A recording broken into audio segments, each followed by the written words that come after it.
Let's bring in Sachin Dev Dugal. Sachin Dev Dugal. Founder and CEO. Recently raised $250 million. Builder.ai. Builder.ai. Builder.ai. We're not the kind of business that's going to run away with the bank spending with no onsight of what the future revenues might look like. There's a company that once told the world that building a software app should be as easy as ordering a pizza. He said he's like the Domino's of building software. No engineers, no coding, just an AI that does it all for you. Microsoft believed that pitch. Qatar's sovereign wealth fund believed it. And over the course of a few years, investors poured in more than $450 million because they believed it too. But behind the scenes, the AI they were selling didn't really exist. The work was being done by roughly 700 human engineers in India and Ukraine, manually writing every line of code while the company told customers it was all automated. And the founder behind all of this, a man named Sachin Dev Dugal, didn't even call himself the CEO. He went by Chief Wizard because he said the traditional title carried too much formality. Joining me now is Builder.ai's chief wizard and founder, Sachin Dev Dugal. By the time the company collapsed, the only magic trick anyone could point to was making $450 million in investor money disappear. To understand how Builder.ai managed to fool sophisticated investors in the world, you have to understand the moment it was born into. You talk about coding software. I think people should forget the word coding.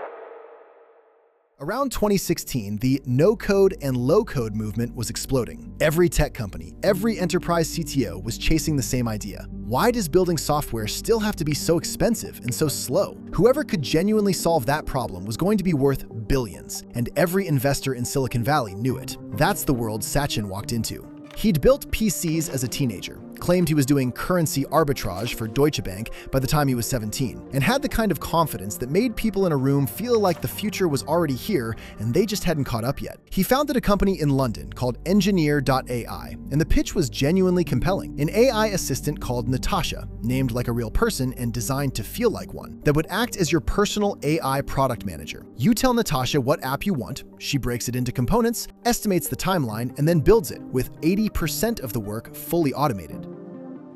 I think there's always going to be a human in the loop, and we've sort of been using this term human-assisted AI for a very long time.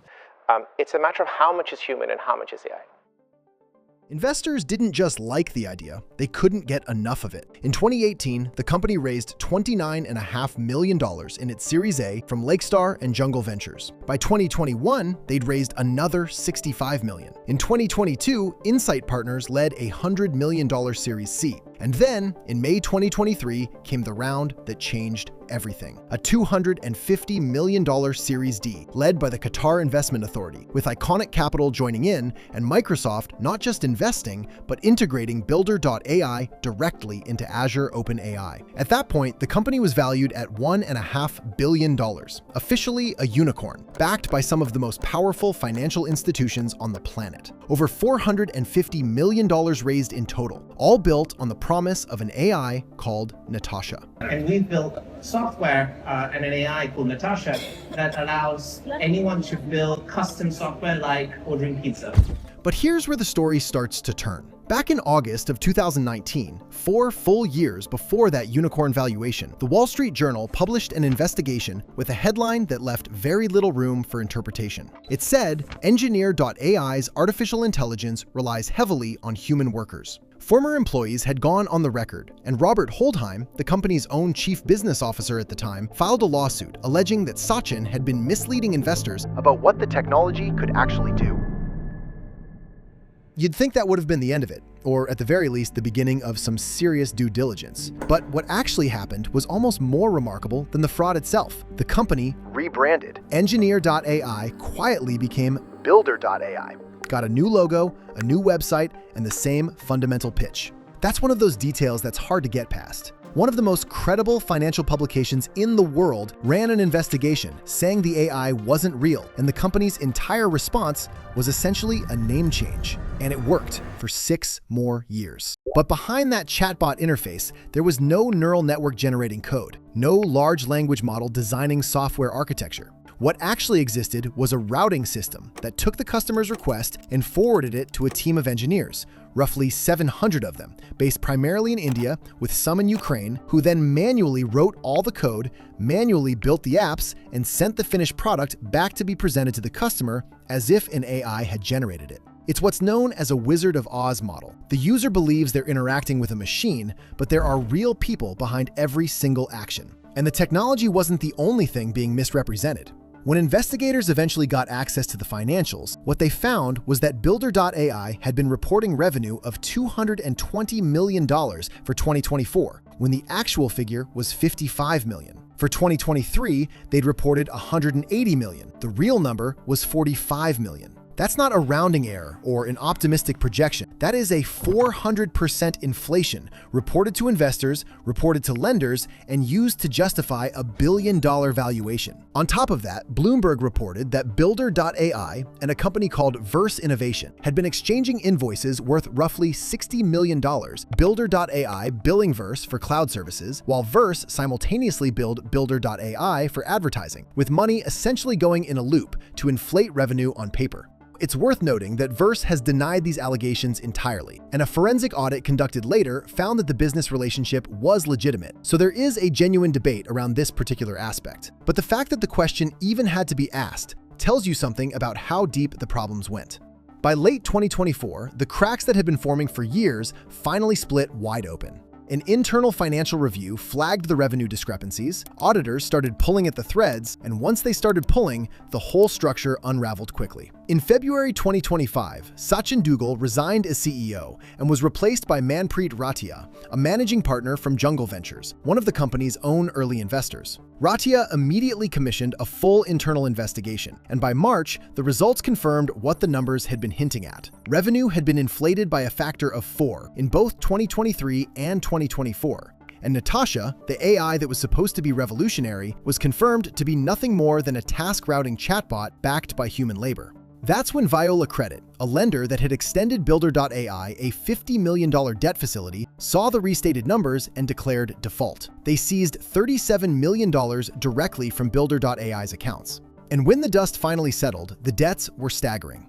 Builder.ai owed Amazon $85 million for AWS cloud services and owed Microsoft, their own strategic investor and partner, $30 million. A company that told the world it could replace software engineers couldn't even pay for the servers those engineers had been secretly using. In May 2025, Builder.ai filed for insolvency in the UK. Operations ceased entirely. All remaining employees were let go, and a company that had been valued at $1.5 billion was worth nothing.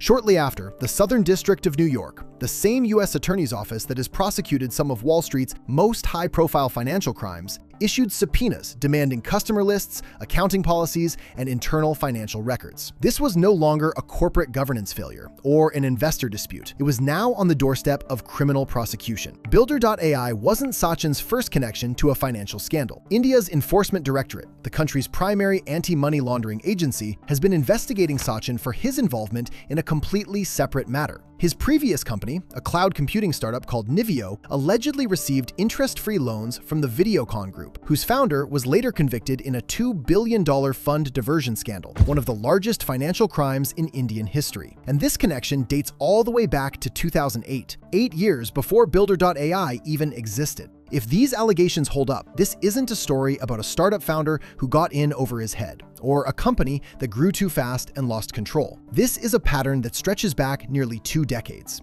In September 2024, the FTC launched something called Operation AI Comply and charged 5 companies for what they're now calling AI washing, claiming to use artificial intelligence when they fundamentally aren't. Builder.ai has become the highest profile example of that trend, but it's almost certainly not the last. And the guidance across my peer group is build smarter, be frugal, and build generational businesses and not just go rah, rah, rah growth.